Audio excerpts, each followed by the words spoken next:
Hey guys, Bill Seamattel here from the theBBZtv out at Castaic Lake, April, and there's a couple things that happened today. Fish are moving up on beds and they planted trout yesterday. The biggest thing is, what I want to try to teach you guys, I know it's cool watching guys catch fish, but I want to know what they're doing to catch the fish. I want to know why they're fishing certain areas. I want to know why they're picking up certain baits to fish with. I want to know why they're putting their boats in certain areas and angles to fish those key locations. And that's what I'm going to try to do. I'm going to actually try to tell you what I'm going to do before I do it and paint a better picture. Over my corner right here, I'm going to come over, and what I'm looking for is I'm going to pick a bank. And I'm going to just pick a bank that's leading into a cove. There's two things I'm going to be thinking about. I'm thinking about spawning fish, and I'm thinking about fish chasing trout baits since they planted yesterday. This bank over here is a nice cut to it that goes down, and right in front of that big green tree, there's a long tapering point that's probably only 2 or 3 foot underwater. This type of location gives me a lot of structure elements.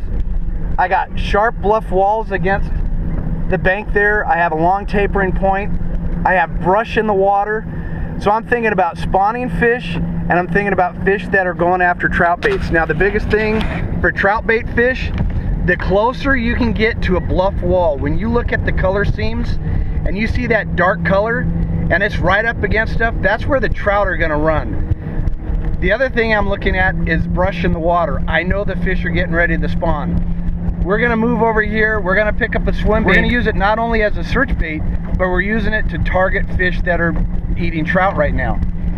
I'm gonna keep my eyes open. I'm gonna look for stuff. I'm gonna look for flashes in the water. I'm looking for brush. I'm looking for following fish. Then what I'm gonna do is I'm gonna adjust accordingly. If those fish do not wanna eat the swim bait, that's fine. But if I see them by a bush and they're spawning, I'm gonna pick up a drop shot. I'm gonna use a Ventana rattling drop shot with the robo worm and a Gamakatsu hook with 5-pound test max. These are simple baits. The swim bait I'm going to use my slow sink BBZ1 6-inch 18-pound max with the Corrado and Lama glass. Going to keep it real simple, but we're going to pay attention on what's going on, what the fish are doing, and then once we see that, boom, we're going to change up real quick and convert them. So here again, we're going to go into this bank right here. I'm going to work down with the wind to my back. I'm going to fish close. I'm looking for those areas where the fish can come up and push a trout against a bank. And as I go down, I'm going to pay attention to see if those fish are coming out of areas that they might be spawning. If they are, I'm going to switch up, pick up a drop shot, throw it back in those areas, and hopefully convert one of those fish. So let's do a little run over here real quick. We'll set up and we'll work down this bank and try to show you what I'm talking about and let you know how I look at a lake and how I break it down.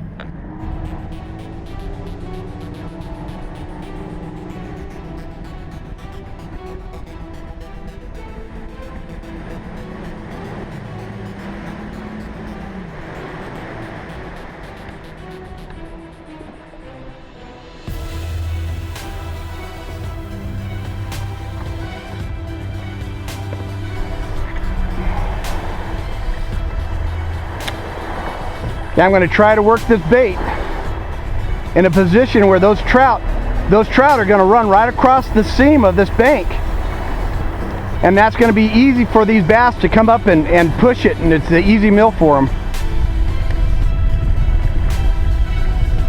You kind of see how this cuts back. There's a break line right here, and then it goes out onto this outside point over there. I have a lot of contour differences. I got a lot of stuff there's stuff right up against the bank that can create a funnel. Then I have long tapering points. The biggest thing is getting on the right line to fish it appropriately.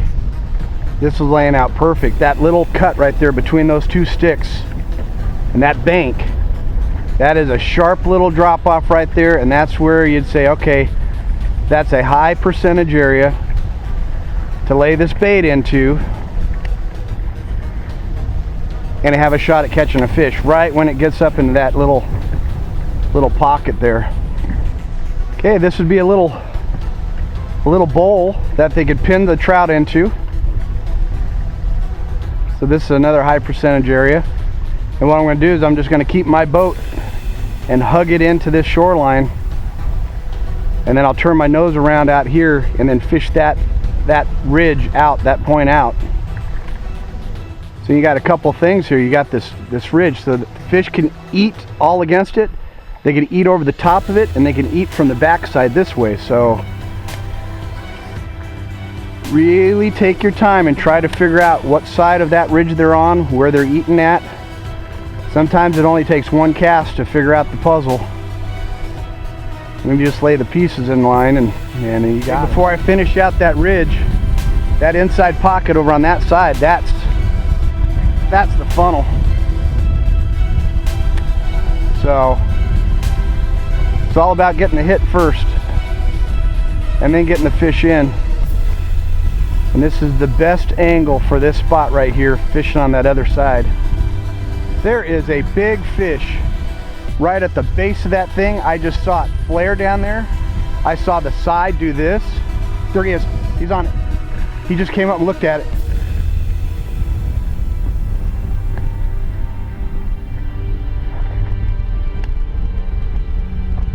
There was a big fish that just flared right there. He doesn't like that swim bait in his face, but he's really not going to like a Ventana with the little robo worm right there either. Let's put that down there. And this is a 1-2 combination, just like I said out there. Sometimes the biggest thing on a swim bait, it'll tell you where they're at. Now I saw it flash down there, and in addition to that, you know, I got him to come up on the swim bait a couple times, so I know there's a good fish right there on the back side of that bush. And this is using your tools appropriately. Taking advantage of the situation.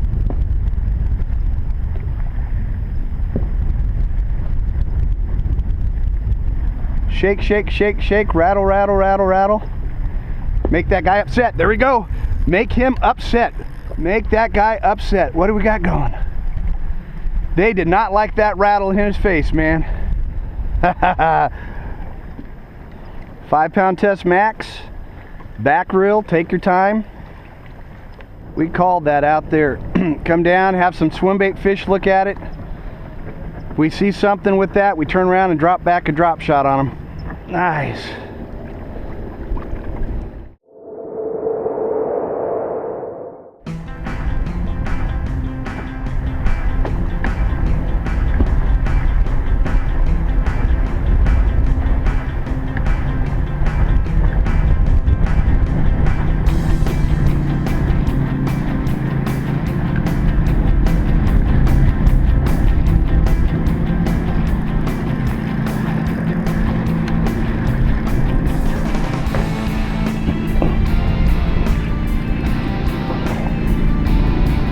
That's the big one. That's the big one.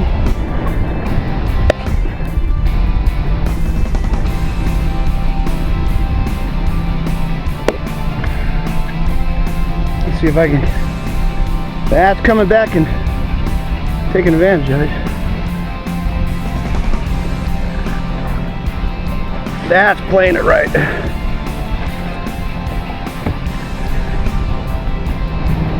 Yeah, saw her fan and she came up on the swim bait, and then we got those new Dropshot sinkers, the ones with the rattles.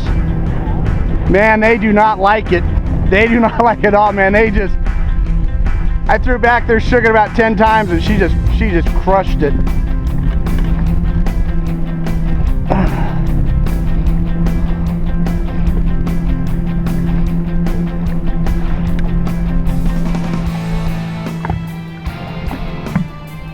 Nice fish. That's a nice fish right there.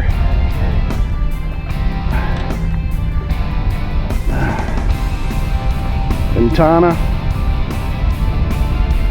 Little Gamakatsu hook.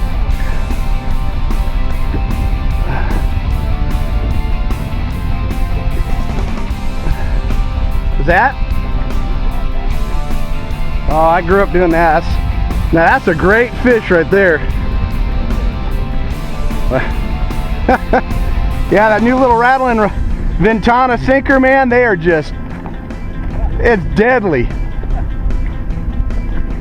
Look at that, a pretty fish. That's a good one. Hey guys, that's a prime example about tearing apart water. I came down, I used the swim bait as a search tool, still looking for a big bite, saw fish on a point. I fished the best area that had good structure elements. Sharp drop-offs close to the bank, long tapering point, and it had cover elements too. It had some brush around it. Saw fish with the swim bait, turned around, noticed that they're on beds, picked up the Ventana Dropshot with the robo worm, 5-pound Test Max, Gamakatsu hook, wacky rigged, threw it back, just kept shaking it, making that rattle click down there, upset that big female, she hit it, and it was a quality catch. If I would have just stuck with the swim bait, I wouldn't have caught her. If I would have just stuck with a drop shot, I might not have found her. I might not have been able to find exactly where she was sitting. So use your tools to your advantage, understand structure, cover elements, and you're gonna catch more fish. We'll catch you next time here at the BBZ TV.